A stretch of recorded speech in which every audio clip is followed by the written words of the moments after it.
प्यारे बच्चों, आज हम कक्षा 8वीं का जो पाठ 14 है अकबरी लोटा, उसका प्रश्न अभ्यास भाग 2 पढ़ने जा रहे हैं। भाग 1 हम पढ़ चुके हैं और कहानी के माध्यम से हम जान चुके हैं कि लाला झाऊ लाल और पंडित जो बिलवासी मिश्र है वो जो दोनों आपस में अच्छे मित्र हैं और एक दूसरे की सहायता करना चाहते हैं। अब बच्चों प्रश्न अभ्यास भाग 2 पढ़ते हैं। प्रश्न अभ्यास भाग 2, क्या होता यदि। इसमें पहला प्रश्न है बच्चों, अंग्रेज लोटा ना खरीदता।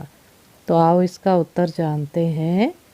अंग्रेज व्यक्ति यदि लोटा नहीं खरीदता तो लाला झाऊलाल अपने ही घर में अपनी पत्नी के समक्ष सदा के लिए झुक जाते। वह कभी अपना सिर ऊंचा उठाकर उससे बातें नहीं कर सकते थे।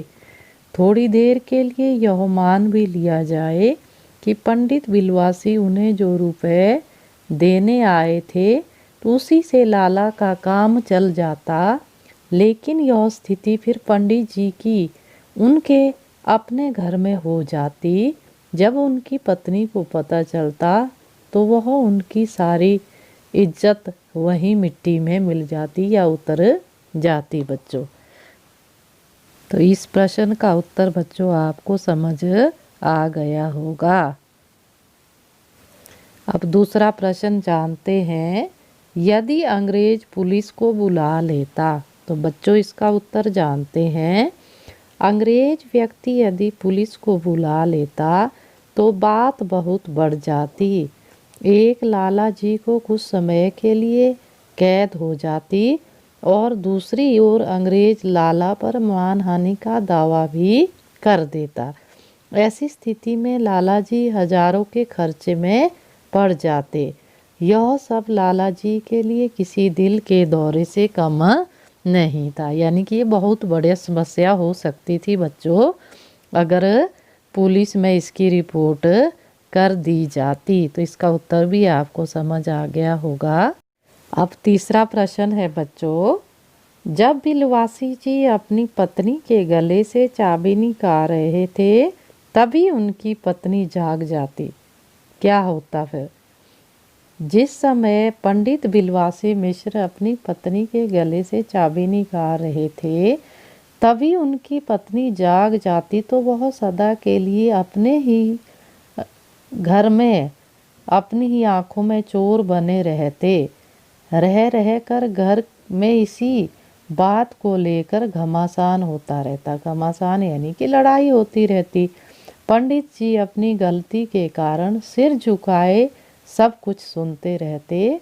पत्नी द्वारा दिए जाने वाले ताने अपनी छाती पर शूल के समान चुभते हुए महसूस करते। शूल होता है जैसे कोई त्रिशूल की तरह या बाण की तरह चुभते रहते। कुल मिलाकर पंडित बिलवासी मिश्र की दशा पानी बिन मछली जैसी हो जाती, जो पानी के बिना तड़पती एवं छटपटाती रहती है। ये दशा किसकी होनी थी बच्चों? पंडित बिलवासी मिश्र की। अगर उनकी पत्नी उस समय जाग जाती जब वह चुपचाप अपनी पत्नी के संदूक से पैसे निकाल रहे थे। अब बच्चों आगे चलते हैं। पता कीजिए। अपने वेग से उल्का को लजाता हुआ वह आंखों से ओझल हो गया। उल्का क्या होती है? उल्का और ग्रहों में कौन कौन सी समानताएं और अंतर होते हैं? तो आओ बच्चों इसका उत्तर जानते हैं। आकाश में उपस्थित आग के गोले को उल्का कहते हैं। उल्का तथा ग्रह दोनों ही चमकते हैं, ये समानता होगी। दोनों एक जैसे पदार्थों से ही बने होते हैं। अब ये समानताएं आ गई। अब अंतर क्या है इसमें? ग्रह अपनी जगह रहकर सूर्यों की परिक्रमा करते हैं, परंतु उल्का के गमन की कोई निश्चित दिशा नहीं होती। वो किसी भी दिशा में जा सकती है। गमन होता है बच्चों जाना। किसी तारे का छोटा चट्टानी टुकड़ा उल्का कहलाता है। तो आपको उल्का और ग्रह में अंतर समझ आ गया होगा, समानता भी पता चल गई होगी बच्चों कि इन दोनों में क्या समानता है और क्या अंतर है। अब अगला प्रश्न है बच्चों, इस कहानी में आपने दो चीज़ों के बारे में मज़ेदार कहानियाँ पढ़ी, अकबरी लोटे की कहानी और जहांगीरी अंडे की कहानी। आपके विचार से ये कहानियाँ सच्ची हैं या काल्पनिक? तो बच्चों इनका उत्तर जानते हैं। ये दोनों कहानियाँ काल्पनिक है, इनमें वास्तविकता कहीं नहीं है। जहांगीरी अंडा और अकबरी जो लोटा है 300 और 500 रुपए में बेचना एक कल्पना ही तो है। तो बच्चों ये दोनों कैसी कहानियाँ है? काल्पनिक कहानियाँ है, क्योंकि कहानी ज़रूरी नहीं है कि किसी के जीवन क्रम से जुड़ी हो। तो कहानियाँ मनोरंजन के लिए होती है और लेखक द्वारा कल्पना के आधार पर लिखी जाती है। अब प्रश्न नंबर 3 लेते हैं बच्चों। बिलवासी जी ने जिस तरीके से रुपयों का प्रबंध किया वह सही था या गलत? तो बच्चों इसका उत्तर जानते हैं। बिलवासी जी ने चोरी करके रुपयों का प्रबंध किया। किसी की सहायता करने का यह तरीका गलत है। दूसरी ओर बिलवासी जी ने एक अंग्रेज से झूठ बोलकर भी रुपयों का प्रबंध किया था, यह भी गलत है। संभवतः उन्हें अपनी पत्नी को समझाकर उनसे रुपए मांगने चाहिए। तो बच्चों ये दोनों ही तरीके गलत हैं, ऐसा हमें नहीं करना चाहिए। अब बच्चों भाषा की बात की ओर चलते हैं। इस कहानी में लेखक ने जगह जगह पर सीधी सी बात कहने के बजाय रोचक मुहावरों, उदाहरणों आदि के द्वारा कहकर अपनी बात को और अधिक मज़ेदार, रोचक बना दिया है। कहानी से वे वाक्य चुनकर लिखिए जो आपको सबसे अधिक मज़ेदार लगे। तो बच्चों इस तरह से मैंने वाक्य ढूंढे हैं, आप अपने तरीके से भी ढूंढ सकते हैं। अब तक बिलवासी जी को वे अपनी आंखों से खा चुके होते। अब दूसरा वाक्य, कुछ ऐसी घड़ंत उस लोटे की थी कि उसका बाप डमरू था और माँ चिल्म रही होगी। अब तीसरा है, 250 रुपये एक साथ आँख सेकने के लिए भी ना मिलते हैं।